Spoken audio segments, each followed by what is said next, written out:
Okay, so this is the recording for practice test for number 4. I'm going to show you the note sheet and the unit circle that are attached on My Open Math, and then go through half of the practice test.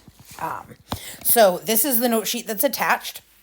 At the top, it has the arc length things and reminds you that those should be in radians. Then it has the reference angle thing telling you which quadrant and then the formula underneath. So if it's in quadrant 2, you would do 180 minus the angle. Below, it has that linear speed and angular speed along with the formulas. It also has radians and degrees. It has some quick information with your sine, cosine, tangent, secant, cosecant, and cotangent. One thing, for whatever reason, this one does not say sine like it's supposed to. Everything else should be right. It has one version of the unit circle on there. I also give you the regular unit circle that we've been looking at in the lessons. It has the Pythagorean theorem. It has these formulas, but you do not need them. We didn't go over them. They're there, but there are not going to be any questions on them, so you can ignore those. The next page has that table we've been working with the cosine, sine, tangent, and your reference angles. It has the domains for sine, cosine, tangent, has which ones are positive in which quadrants, and then it has the unit circle that we've been using. So that is the note sheet that is on there. This is a separate file on My Open Math, but it is all there. So let's jump into the practice test. So in our practice test, we have our triangles. Whenever you have triangles, you want to make sure your calculator is in degrees. Just make sure. So triangle might not be drawn to scale. That is an important hint. We're not paying attention to the angles that are listed. We are just paying attention to what they tell us for numbers. That way I could always use the same triangle. So suppose lowercase c. Lowercase is the side c. So they're telling us this is 4. And then angle A is 42 degrees. Now they want us to find side A.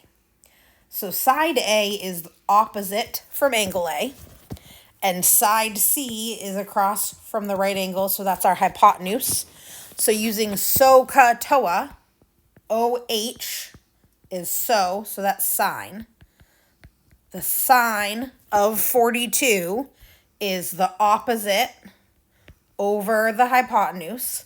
We know the opposite is A. We know the hypotenuse is 4. So now we're going to solve for A. To undo that division from the fraction, we will multiply both sides by 4. So 4 times sine 42 gives us 2.68. So that would be how long side A is. Then we're going to do side B. So side B, here we go, is adjacent to angle A. So adjacent in hypotenuse would be ca or cosine. So cosine of 42 is adjacent over hypotenuse. And then we would switch, multiply both sides to get rid of the fraction.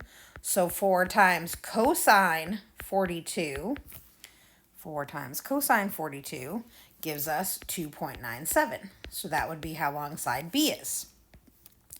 Then to find angle B, the whole triangle has to add up to 180 degrees. So we know 42 and we know 90 because those are given to us. So if we add those together, 42 plus 90 is 132.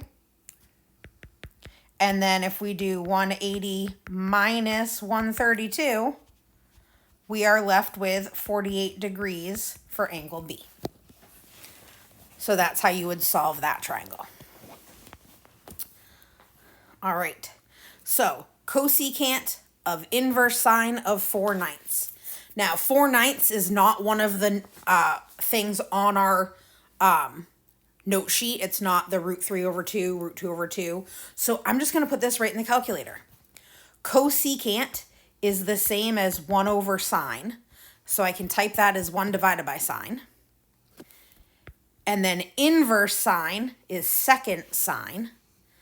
So second sine. And then 4/9 is just 4 divided by 9. So if I close those out, I get 2.25 as my answer. So if it's not one of the ones up here in my table where I can get an exact answer, I would just type it right in the calculator. Now here, without using a calculator, find the exact values. So that's telling me I can go back and use my table. So inverse sine root 3 over 2. So I'm going to use my table to see when sine is root 3 over 2. So sine, find that on my table, go to root 3 over 2. That is 60 degrees or pi over 3 radians. And it wants in radians, so I just say pi over 3. That's all I'm going to do there. Now for number 4, convert negative 2.3 in radians to degrees. So if I can't remember, I go up here, radians to degrees, I multiply by 180 over pi. So I'm going to take my negative 2.3 and multiply by 180 over pi. So negative 2.3 times 180 is negative 414 over pi. So divide by pi, and I get negative 131.8. And it says round to the nearest whole number, so that would be negative 132. Well, I guess technically whole numbers aren't negative, so if it really did say round to the nearest whole number, I would say 0. It would probably say integer where that's negative, so it would be negative 132. If it did say whole number, 0 would not be wrong. So that is the first page. All right, let's look at number 5. They give us a unit circle. They tell us the coordinates of point P are 4/5 and 3/5. So then they want us to find the 6 trigonometric functions. Sine is always the y coordinate. So sine is 3/5. We know it's the unit circle because it's 1. Cosine is the x coordinate. So cosine is 4/5. Cosecant is the reciprocal of sine, so we just flip and make it 5/3. Secant is the reciprocal of cosine, so we flip cosine and make it 4/5. Tangent is sine over cosine, so it would be 3/5 over 4/5, and that's going to simplify to 3/4. And cotangent is the reciprocal of that, so it would be 4/3. And that's those 6 when you know the points on the unit circle. Convert 247 degrees to radians. So degrees to radians, you multiply by pi over 180. So 247 times pi over 180. If it wants an exact answer, you would multiply and then simplify if possible. If it wants an approximate answer, you would just do the multiplication and then simplify, round. So exact, approximate. That one doesn't simplify. And then if we're going from radians, 12 pi over 15 to degrees, we multiply by 180 over pi. 12 times 180 is 2,160 pi. 15 times pi is 15 pi.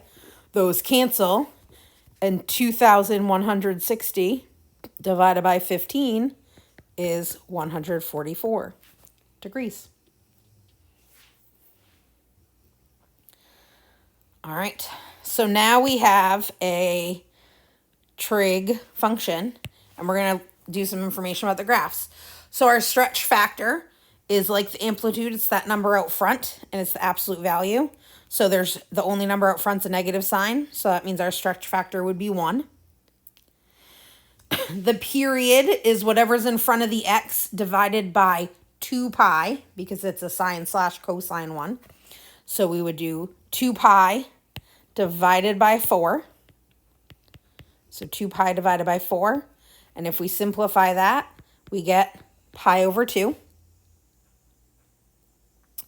And then our phase shift is whatever's in that parentheses, but we also have to divide that by 4.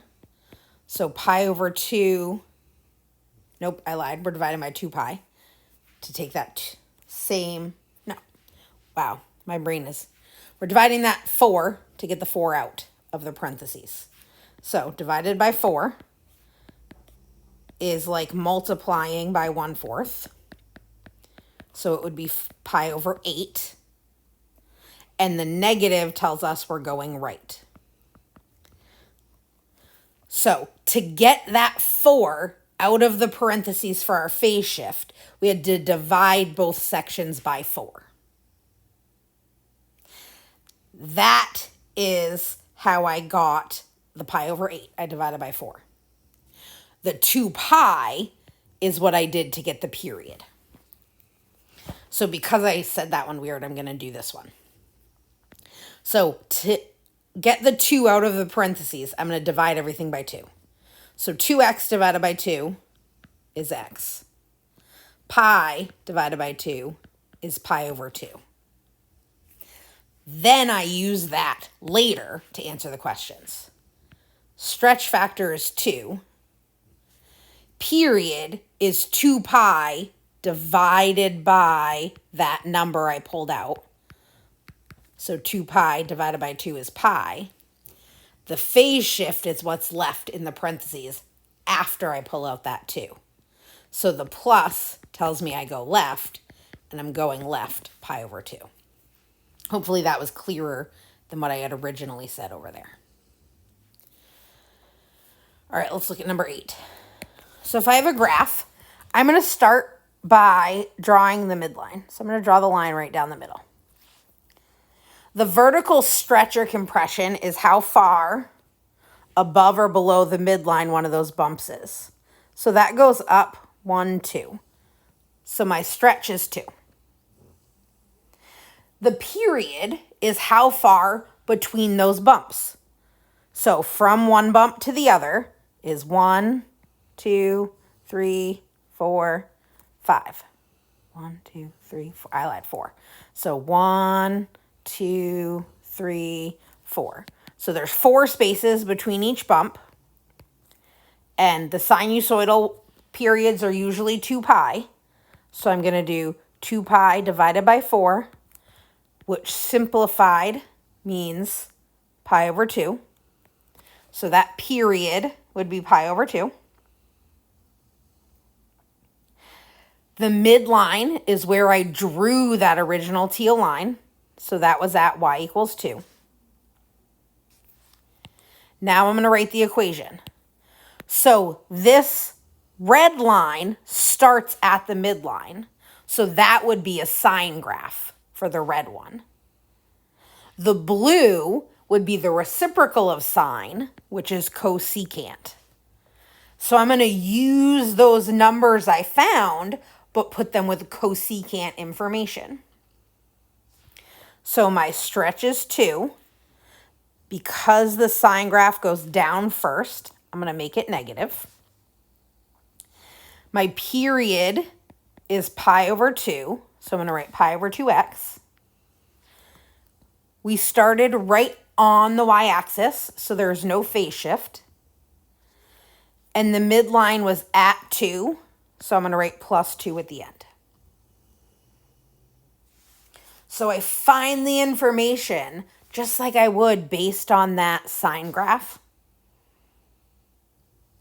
I can also find it based on the cosecant graph.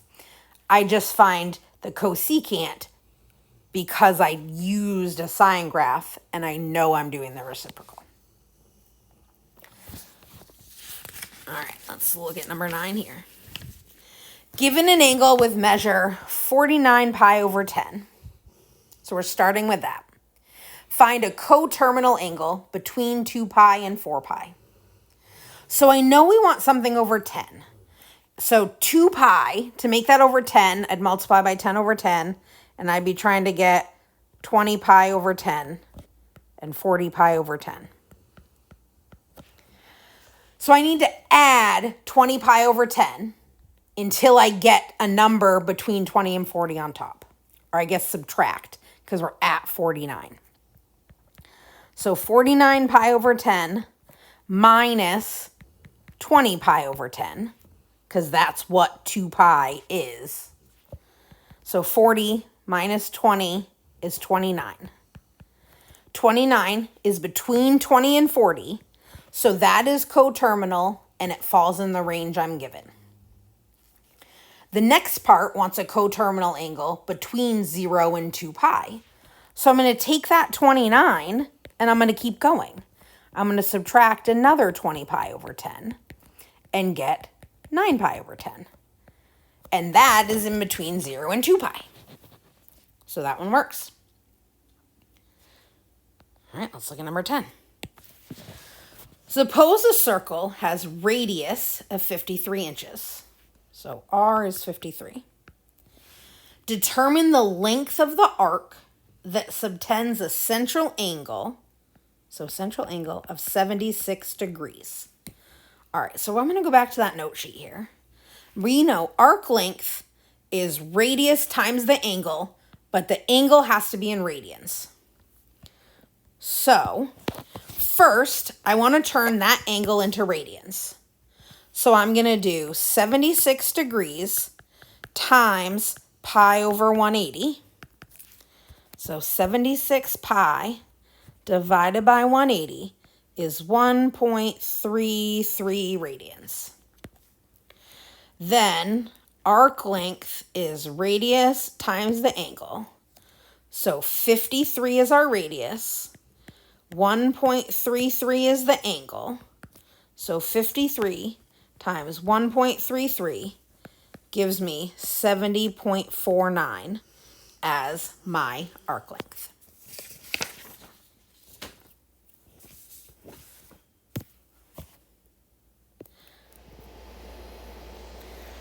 All right, let's look at number 11. So this is one that has a bicycle and angular speed. So we're going to use some of those formulas from the note sheet. So we're going to go back here and we're going to be using our linear speed and angular speed formulas. So if we go back to number 11, bicycle with an 18-inch diameter wheels is traveling at 7 miles per hour. And then we want the angular speed in radians per minute.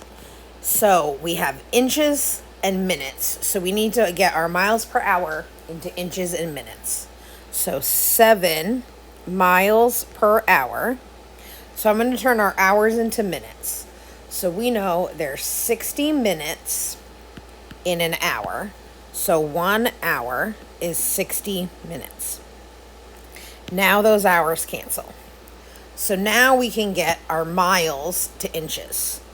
So there are 5,280 feet per mile. So that gets us into feet.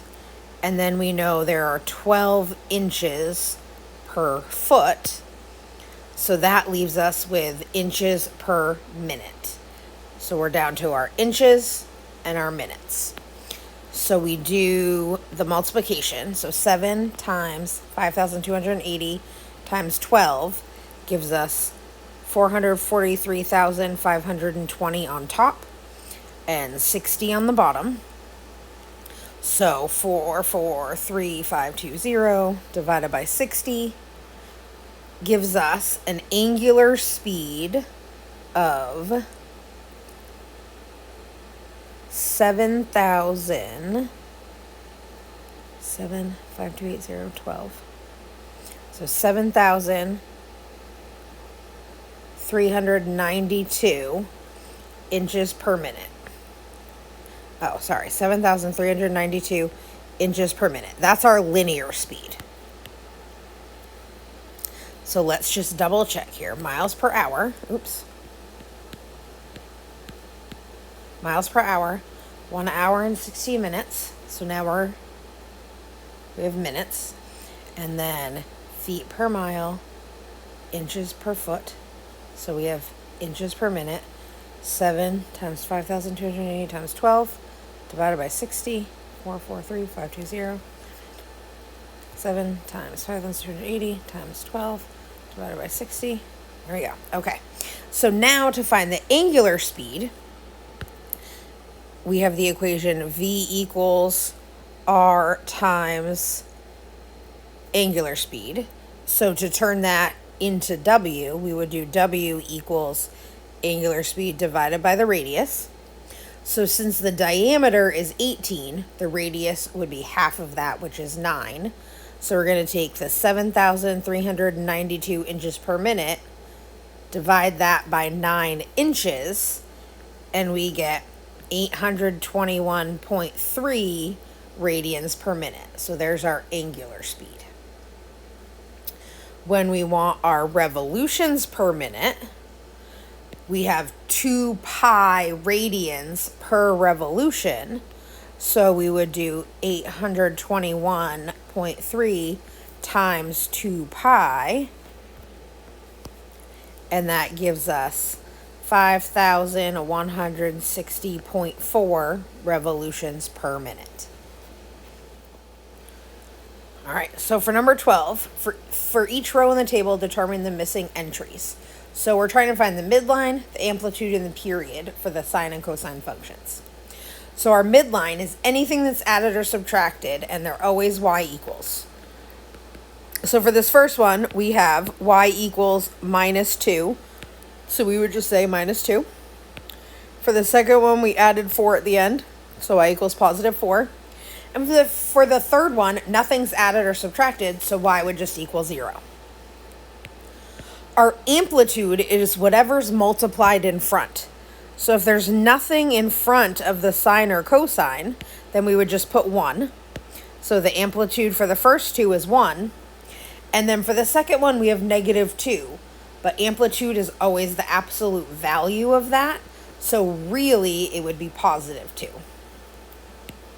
The period is the one that has a little bit of math. So for sine and cosine, the parent period is 2 pi. And then we divide by whatever is multiplied by the x. So in here, we have 1/2 times x. So we would do 2 pi divided by 1/2, which is the same as 2 pi times 2 over 1, which would be 4 pi. So the period for the first one is 4 pi. For the second one, we're going to do 2 pi divided by 3, which as a fraction would just be 2 pi over 3, and that doesn't simplify. So the period would be 2 pi over 3. And for that last one, we're just going to do 2 pi divided by pi.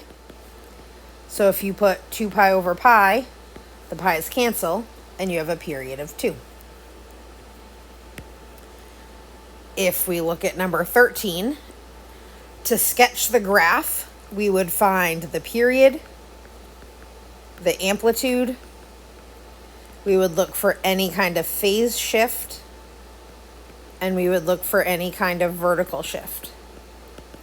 So period, like we just talked about, we would do 2 pi divided by whatever's in front of the x. So 2 pi divided by pi over 3 is like saying 2 pi times 3 over pi. 2 pi times 3 is 6 pi. And 6 pi divided by pi is 6. So our period is 6. So I'm going to change this scale to go by ones. On the MyOpen Math, it would already have the right scale for you. Our amplitude is the absolute value of whatever's in front or whatever's multiplied. So it would be 2. Because we're doing cosine, a positive amplitude goes max to max. So we're going to go min to min. Cosine tells us we're going to choose the graph button that has the min and the max as the dots. Phase shift is anything added or subtracted inside the absolute value. So we don't need, there's nothing added or subtracted, so there's no phase shift. And vertical shift is anything added or subtracted outside the parentheses. So there is none, which means our midline is the x-axis.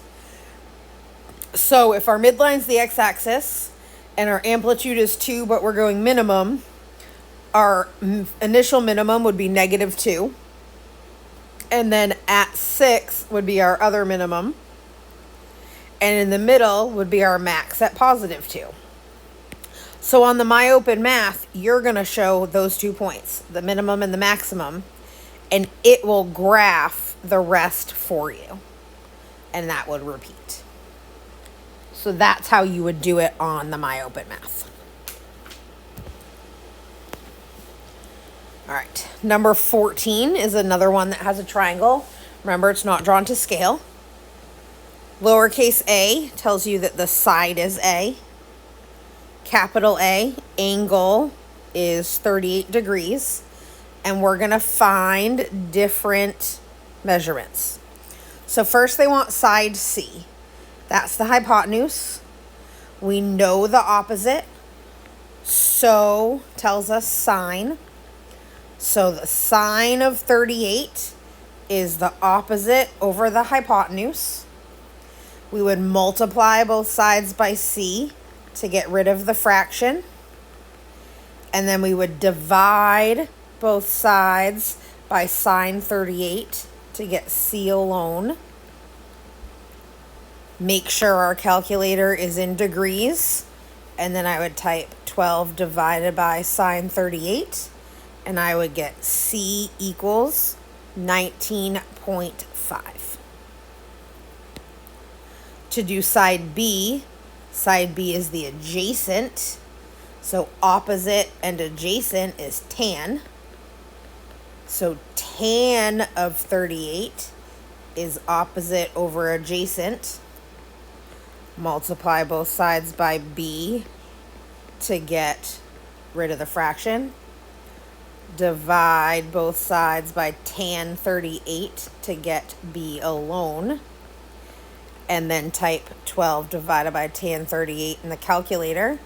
And we get B equals 15.4. Triangle adds up to 180 degrees.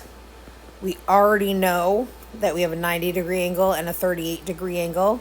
So that is 128. So if we do 180 minus 128, we are left with angle B being 52 degrees.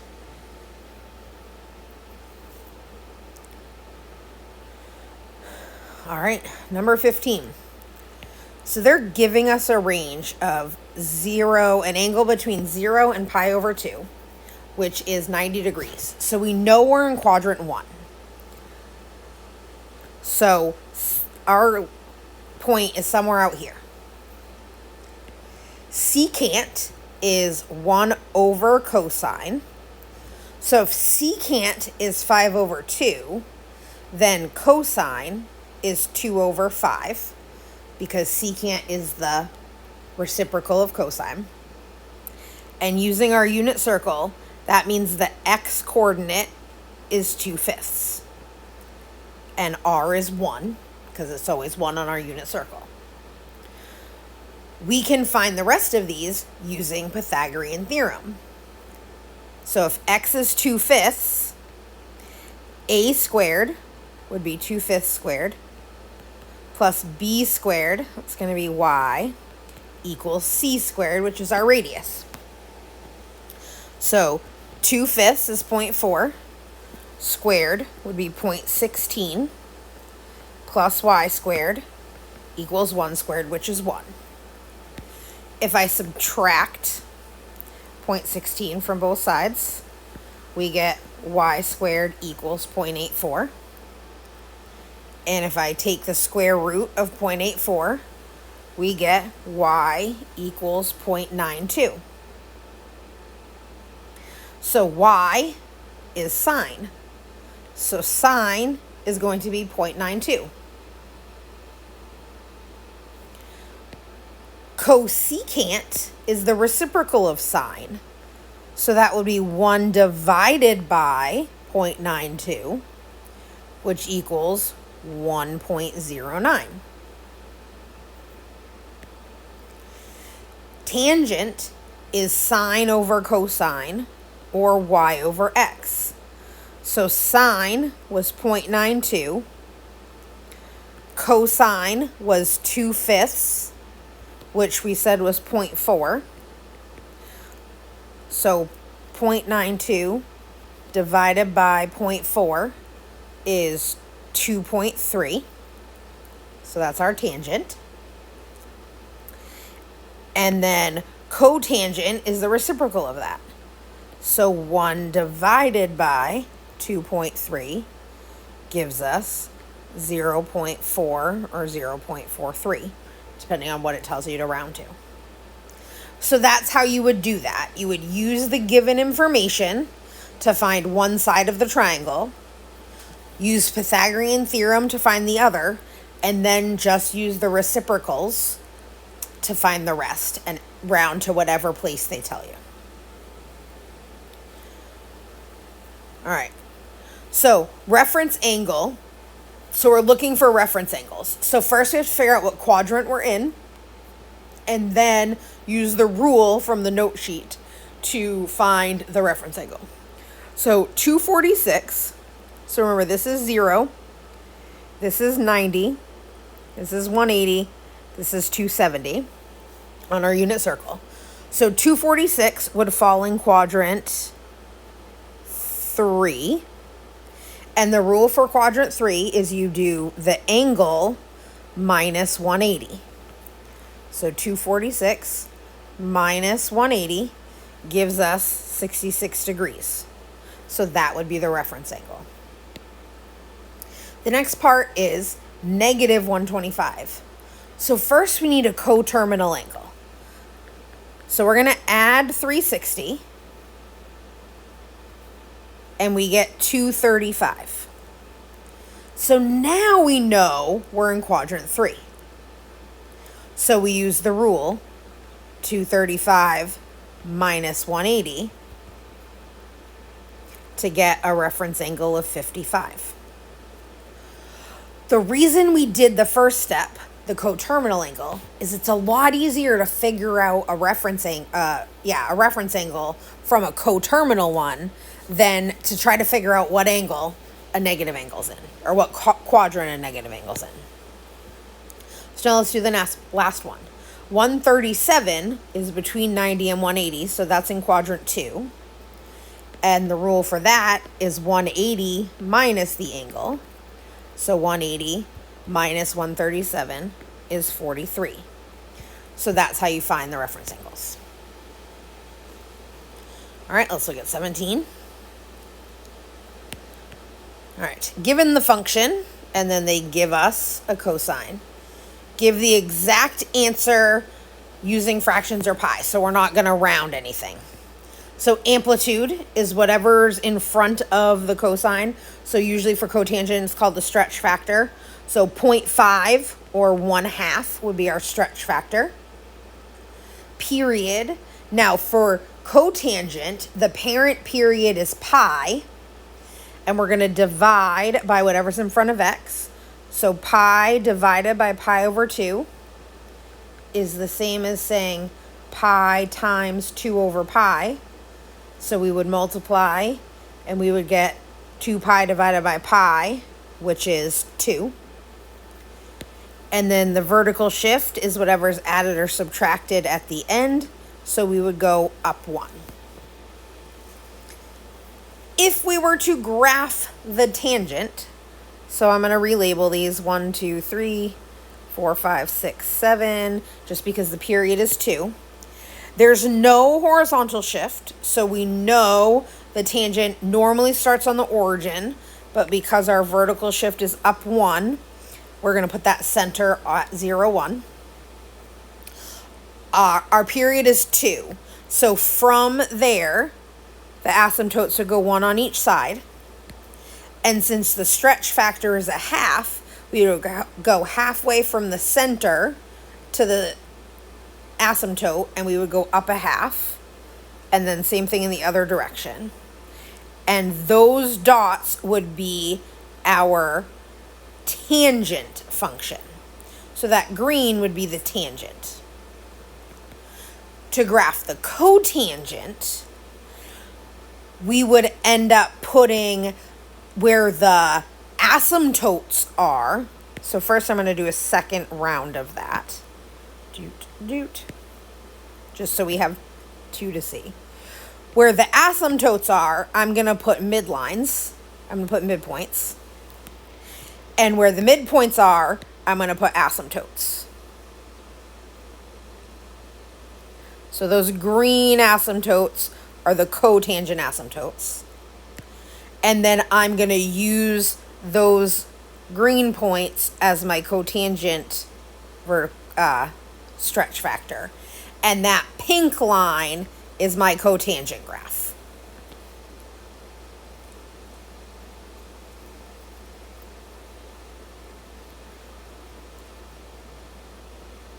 But I believe on the test, you're just going to have to do this part.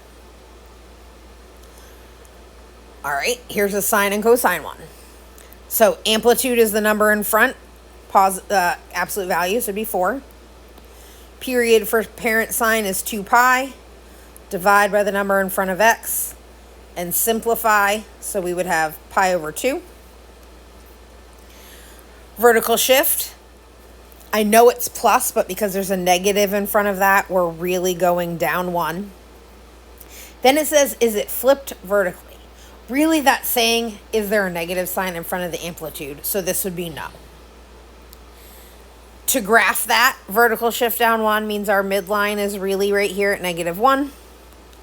If the period was pi over 2, that means one entire period has to fit between here and here. So we have to have a middle. And then if the amplitude is 4, we have to go up 4 and down 4 in between. So between each of these lines, we're going to be doing a whole period. So that's going to be a really cramped graph. If you were to graph this, you would be putting the midpoint and the top. Because remember, sine, you're going to choose the one that has the midline and the max. All right. 19. Find an angle between 0 and 2 pi that is coterminal with 15 pi over 4. So we know we want to be over 4. So to get 2 pi over 4, we would multiply by 4 over 4 and have 8 pi over 4. So we want to add or subtract 8 pi over 4 until we're somewhere between 0 and 8 pi. So 15 pi over 4 minus 8 pi over 4 gives us 7 pi over 4. And 7 is between 0 and 8, so that's our coterminal angle. All right, we're almost there. Okay, number 20. It's another trig graph.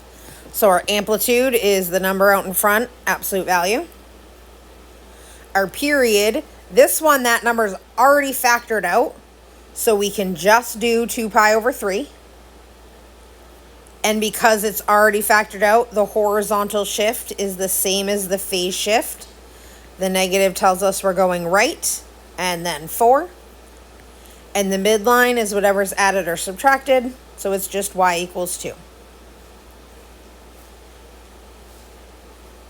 Here it's saying plot the point where theta equals -2 pi over 3. So the easiest way to do this is to go find your note sheet, look at the unit circle, and use so 2 pi over 3 is right here. So -2 pi over 3 would be the mirror image. So if we're going negative, we want to be the mirror image. So we would want 240 degrees. So we would pick this dot here, because negative means we go counterclockwise. All right, find angle Q. Q is this angle. We know that side, which is the opposite, that side, which is the adjacent. TOA tells us tangent. So tangent of the angle equals opposite over adjacent. And to undo tangent, we would do the inverse. So we would do inverse tangent, 2.4 over 3.5. Just double check we're in degrees. So I would do second tan, 2.4 divided by 3.5. And I would get 34.4 degrees. All right. 23. Which of the following is the graph of 3 tan x minus pi plus 2? Well, we see a vertical shift of plus 2. So we can start by seeing which of these has a midline at positive 2. So I'm going to draw a midline at plus 2. If we look at this graph, it does appear to be in the middle there. So this one is okay. If I draw a line at plus 2, it does appear to be above the line. If I draw a line at positive 2, that does not. Like this graph, the midline's really down here. So this is not an option. And then same on this one. The midline's really down here. So this is not an option. So based on the midline, we've already eliminated things. Now, our stretch factor is positive. That means our tangent graph should be increasing. A is increasing. B is decreasing. So that cancels B. So we're left with A.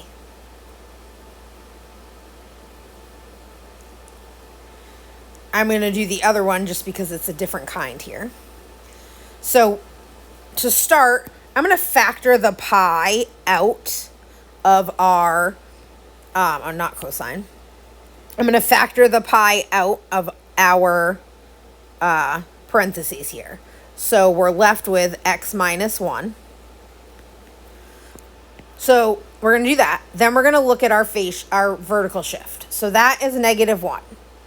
So if I draw a line at negative 1, that phase shift is okay. If I draw a line at negative 1, that is not the midline, so B is crossed out. If I draw a midline at negative 1, that is the middle. If I draw a midline at negative 1, that is the middle. So we eliminated 1 right away. Okay. Now we know that cosecant is the opposite, or is the reciprocal of sine. So if I were to draw the reciprocal graph, I should be putting a max or a min at each of the bumps. So it should be the opposites. So if I were to kind of do like that opposite for the ones that I have left and kind of sketch that.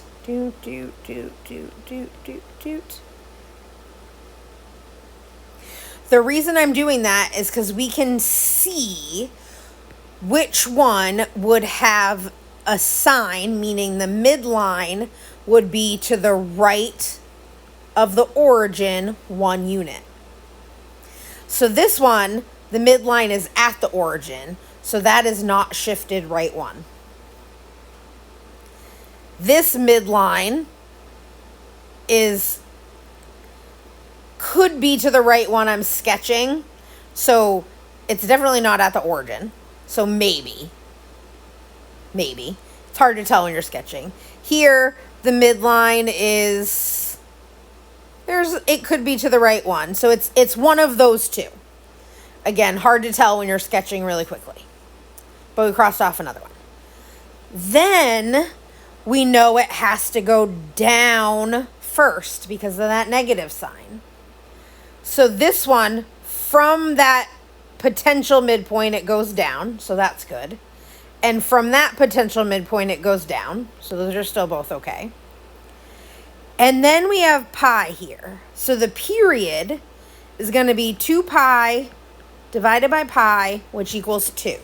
So we need this to repeat every 2 blocks. So from here to here, it should be doing a whole period. That's doing one little piece. From here to here, it should be doing a whole period. So we're going down, up, almost all the way down. I would say this one's definitely closer than that one. So it's harder to tell with the cosecant, but it's definitely this one over that one because of the period. All right. Find an angle between 0 and 360 that is coterminal with 987. So coterminal, you're adding and subtracting 360. So 987 minus 360. Oops. 987 minus 360 gives us 627. That's still too big. So I'm just going to minus 360 again. And I get 267. That is between 0 and 360. So that is my answer. And then the last question we're going to look at is, if the cosecant is negative 8 over 7, and the terminal side of the angle is in quadrant 4, find tangent. So we know our initial side's here because it's always here. And the terminal side, meaning the angle goes all the way around, is in quadrant 4. Find the tangent. So our angle's this side, but using a reference angle, we can use a point somewhere in space to figure this out. So cosecant is the reciprocal of sine. So if the cosecant is negative 8 over 7, then the sine is negative 7 over 8. Which means the y on our unit circle would be, so that point would be negative 7/8. So we can do Pythagorean theorem again. X squared plus y squared equals 1 squared. So negative 7 over 8 is 0.875 squared. So x squared plus 0.766 equals 1. 1 minus 0.766 means x squared equals 0.234.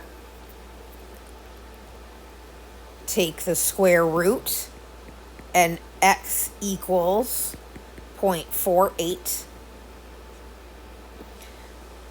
So now we know that x is 0.48. Tangent is y over x. So y is negative 7/8, which is negative 0.875 over x, which we just said was 0.48. So negative 0.875 divided by 0.48 is negative 1.82. So that is tangent. And that is a practice test. Let me know if you have any questions.